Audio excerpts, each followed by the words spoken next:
Hello everyone. তো অনেক দিন আগে একজন আমাকে কমেন্ট করেছিল যে চিলি চিকেনের রেসিপিটা দিতে। তো চলো আজকে তোমাদের সাথে চিলি চিকেনের রেসিপিটা শেয়ার করি। তো সেই জন্য দেখো আমি নিয়ে নিয়েছি বোনলেস চিকেন, তাতে দিয়ে দেবো একটা ডিম, লবণ, লঙ্কার গুঁড়ো, হলুদ গুঁড়ো, জিরে গুঁড়ো, ধনে গুঁড়ো, আদা রসুন বাটা, আর দিয়ে দেবো কিছুটা লেবুর রস। তারপর ভালোভাবে হাত দিয়ে আমরা এটাকে মাখিয়ে নেব। তো ভালোভাবে মাখিয়ে নিয়ে এতে দিয়ে দেব 2 চামচ মতন কর্নফ্লাওয়ার আর কিছুটা ময়দা।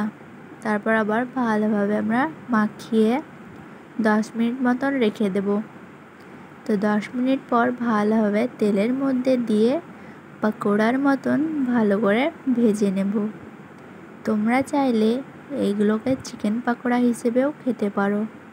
তারপর ওই তেলের মধ্যে দিয়ে দেব রসুন কুচি আর লঙ্কা কুচি। তো রসুন কুচি আর লঙ্কা কুচিটা দিয়ে দেব আমরা ক্যাপসিকাম। তো ক্যাপসিকামগুলোকে দিয়ে আমরা 5 মিনিট মতন ক্যাপসিকামগুলোকে একটু ভেজে নেব।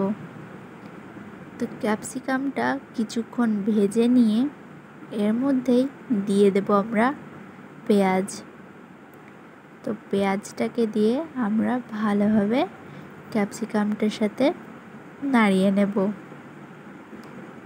তো কিছুক্ষণ পেঁয়াজটাও ভেজে নিয়ে এতে দিয়ে দেব স্বাদ মতন লবণ, দিয়ে দেব লঙ্কার গুঁড়ো, দিয়ে দেব হলুদ গুঁড়ো, দিয়ে দেব জিরে ধনে গুঁড়ো, দিয়ে দেব আদা রসুন বাটা, দিয়ে দেব টমেটো সস, আর দিয়ে দেব কিছুটা সয়া সস। তারপর ভালোভাবে আমরা মশলাটাকে একটু কষিয়ে নেব। তো মশলাটা আমরা ভালোভাবে কষিয়ে নিয়ে এতে দিয়ে দেব ভেজে রাখা চিকেনগুলোকে।